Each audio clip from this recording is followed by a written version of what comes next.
안녕하세요. 대단히 반갑습니다. 우리는 모두 형제들이다. 인디언 추장 시애틀. 워싱턴 대추장이 우리 땅을 사고 싶다는 전가를 보내왔다. 대추장은 우정과 선의의 말도 함께 보내왔다.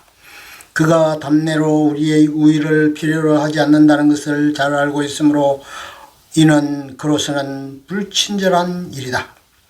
하지만 우리는 그대들의 제안을 진지하게 고려해 볼 것이다. 우리가 땅을 팔지 않으면 백인이 총대를 들고 와서 우리의 땅을 빼앗을 것임을 우리는 알고 있다. 그대들은 어떻게 저 하늘이나 땅의 용기를 사고 팔 수 있는가? 우리로서는 이상한 생각이다. 공기의 신선함과 반짝이는 물을 우리가 소유하고 있지도 않은데 어떻게 그대들에게 팔 수 있다는 말인가? 우리에게는 이 땅의 모든 부분이 거룩하다. 빛나는 솔잎, 모래, 깃슬, 어두운 숲속 안개, 맑게 노래하는 온갖 벌레들, 이 모두가 우리의 기억과 경험 속에서는 신성한 것들이다. 나무 속에 흐르는 수액은 우리의 홍인의 기억을 실어 나른다. 백인들은 죽어서 별들 사이를 거닐 적에 그들이 태어난 곳을 망각해버리지만 우리가 죽었어도 이 아름다운 땅을 결코 잊지 못하는 것은 이것이 바로 우리 홍인의 어머니이기 때문이다. 우리는 땅의 한 부분이고 땅은 우리의 한 부분이다. 향기로운 꽃은 우리의 자매이다. 사슴, 말, 큰 독수리 이들은 우리의 형제들이다. 바위산 꼭대기, 풀의 수액, 조롱마을과 인간의 체온 모두가 한 가족이다. 워싱턴의 대추장이 우리 땅을 사고 싶다는 전가를 보내온 것은 곧 우리의 그의 모든 것을 달라는 것과 같다. 대추장은 우리만 따로 편히 살 수 있도록 한 장소를 마련해 주겠다고 한다. 그는 우리 아버지가 되고 우리는 그의 자식이 되는 것이다. 그러니 우리의 땅을 사겠다는 그대들의 제안을 잘 고려해 보겠지만 우리에게 있어 이 땅은 거룩한 것이기에 그것은 쉬운 일이 아니다.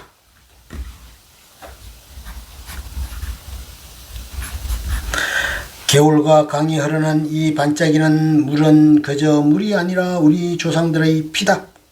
만약 우리가 이 땅을 팔 경우에는 이 땅이 거룩한 것이라는 사실을 기억해달라.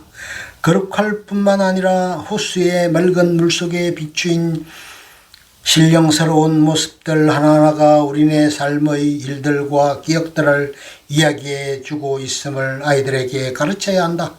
물결의 속삭임은 우리 아버지의 아버지가 내는 목소리이다. 강은 우리의 형제이고 우리의 갈증을 풀어준다. 카누를 날라주고 자식들을 길러준다. 만약 우리가 땅을 팔게 되면 저 강들이 우리와 그대들의 형제임을 잊지 말고 아이들에게 가르쳐야 한다. 그리고 이제부터는 형제에게 하듯 강에게도 친절을 베풀어야 할 것이다. 아침 햇살 앞에서 산 안개가 달아나듯이 홍인은 백인 앞에서 언제나 뒤로 물러났지만 우리 조상들의 유골은 신성한 것이고 그들의 무덤은 거룩한 땅이다. 그러니 이 언덕, 이 나무, 이 땅덩어리는 우리에게 신성한 것이다. 백인은 우리의 방식을 이해하지 못한다는 것을 우리는 알고 있다. 백인에게는 땅의 한 부분이 다른 부분과 똑같다.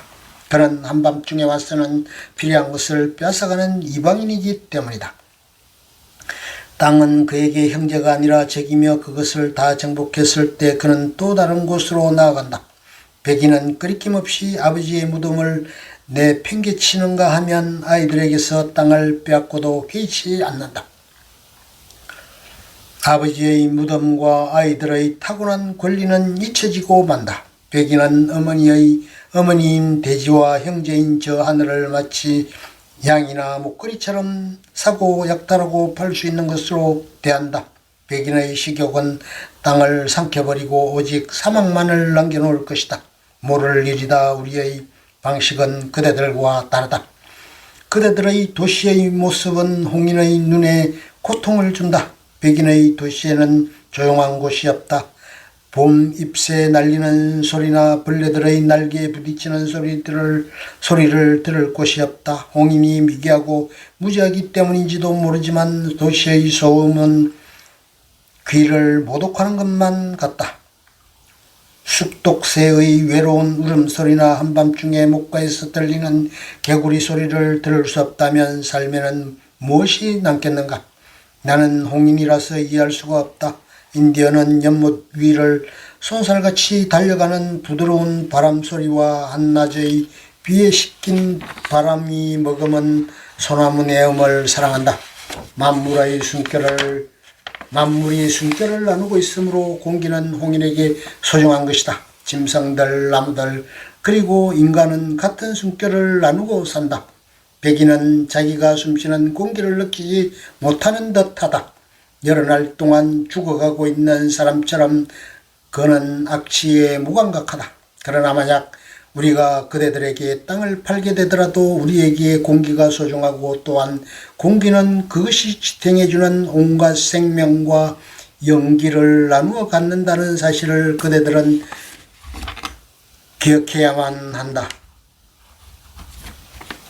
우리의 할아버지에게 첫 숨결을 베풀어준 바람은 그의 마지막 한숨도 받아준다. 바람은 또한 우리 아이들에게 생명의 기운을 준다.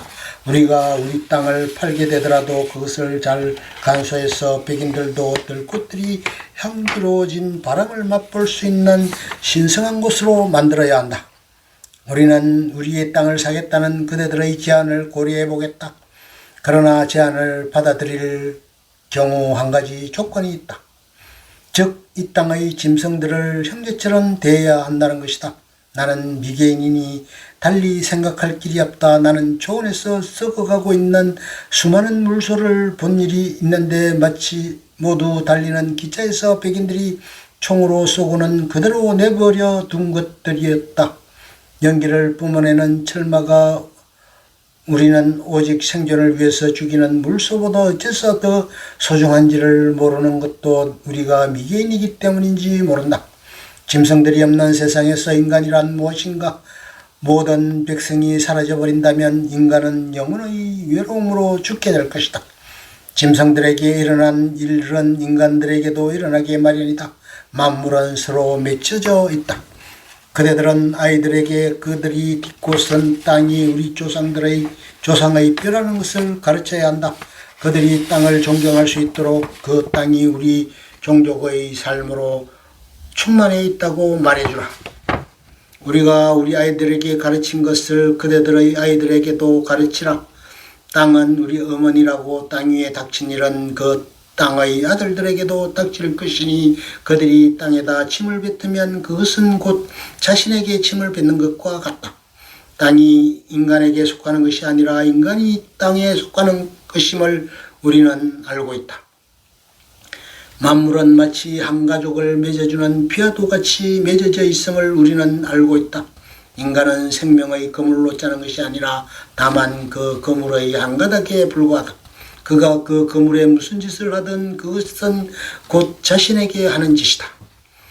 그러나 우리는 우리 종족을 위해 그대들이 마련해 준 곳으로 가라는 그대들의 제의를 고려해 보겠다. 우리는 떨어져서 평화롭게 살 것이다. 우리가 여생을 어디서 보낼 것인가는 중요하지 않다. 우리의 아이들은 그들의 아버지가 패배의 굴욕을 당하는 모습을 보았다. 우리의 전사들은 수치심에 사로잡혔으며 패배한 이후로 헛되이 나날을 보내면서 단 음식과 독한 술로 그들의 육신을 더럽히고 있다. 우리는 어디서 우리의 나머지 날들을 보낼 것인가가 중요하지 않다. 그리 많은 날이 남아있지도 않다. 몇 시간 혹은 몇 번의 겨울이 더 지나가면 언젠가 이 땅에 살았거나 숲속에서 조그맣게 무리를 지어 지금도 살고 있는 위대한 부족의 자식들 중에 그 누구도 살아남아서 한때 그대들만큼이나 힘세고 희망에 넘쳤던 사람들의 무덤을 슬퍼해 줄 수도 없을 것이다. 그러나 내가 왜 우리 부족의 멸망을 슬퍼해야 하는가? 부족이란 인간들로 이루어져 있을 뿐 그 이상은 아니다. 인간들은 바다의 파도처럼 왔다가 간다. 자기네 하나님과 친구처럼 함께 걷고 이야기하는 백인들조차도 이 공통된 운명에서 벗어날 수는 없다. 결국 우리는 한 형제임을 알게 되리라. 백인들 또한 언젠가는 알게 되겠지만 우리가 알고 있는 한 가지는 우리 모두의 하나님은 하나라는 것이다. 그대들은 땅을 소유하고 싶어하듯 하나님을 소유하고 있다고 생각할지 모르지만 그것은 불가능한 일이다. 하나님은 인간의 하나님이며 그의 자비로움은 홍인에게나 백인에게나 똑같은 것이다. 이 땅은 하나님에게 소중한 것이므로 땅을 해치는 것은 그 창조주에 대한 모욕이다. 백인들도 마찬가지로 사라져갈 것이다. 어쩌면 다른 종족보다 더 빨리 사라질지 모른다. 계속해서 그대들의 잠자리를 더럽힌다면 어느 날 밤 그대들은 쓰레기 더미 속에서 숨이 막혀 죽을 것이다. 그러나 그대들이 멸망할 때 그대들은 이 땅에 보내주고 어떤 특별한 목적으로 그대들에게 이 땅과 홍인을 지배할 권한을 허락해 준 하나님에 의해 불태워져 환하게 빛날 것이다. 이것은 우리에게는 불가사의한 신비이다. 언제 물소들이 모두 살육되고 야생마가 길들여지고 은밀한 숲 구석구석이 수많은 인간들의 냄새로 가득 차고 무르익은 언덕이 말하는 쇠줄 전화선으로 더럽혀질 것인지를 우리가 모르기 때문이다. 덤불이 어디 있는가 사라지고 말았다. 독수리는 어디 있는가 사라지고 말았다. 날랜 조랑말과 사냥의 작별을 구하는 것이 무엇을 의미하는가? 삶의 끝이자 죽음의 시작이다. 우리 땅을 사겠다는 그대들의 제의를 고려해 보겠다. 우리가 거기에 동의한다면 그대들이 약속한 보호구역을 가질 수 있을 것이다. 아마도 거기에서 우리는 얼마 남지 않은 날들을 마치게 될 것이다. 마지막 홍인이 이 땅에서 사라지고 그가 다만 초원을 가로질러 흐르는 구름의 그림자처럼 희미하게 기억될 때라도 이 기슭과 숲들은 여전히 내 백성의 영혼을 간직하고 있을 것이다. 새로 태어난 아이가 어머니의 심장 고동을 사랑하듯이 그들이 이 땅을 사랑하기 때문이다. 그러므로 우리가 땅을 팔더라도 우리가 사랑했듯이 이 땅을 사랑해달라. 우리가 돌본 것처럼 이 땅을 돌보아달라. 당신들이 이 땅을 차지하게 될 때 이 땅의 기억을 지금처럼 마음속에 간직해달라. 온 힘을 다해서 온 마음을 다해서 그대들이 아이들을 위해 이 땅을 지키고 사랑해달라. 하나님이 우리 모두를 사랑하듯이. 한 가지 우리는 알고 있다. 우리 모두의 하나님은 하나라는 것을. 이 땅은 그에게 소중한 것이다. 백인들도 이 공통된 운명에서 벗어날 수는 없다. 결국 우리는 한 형제임을 알게 되리라. 끝.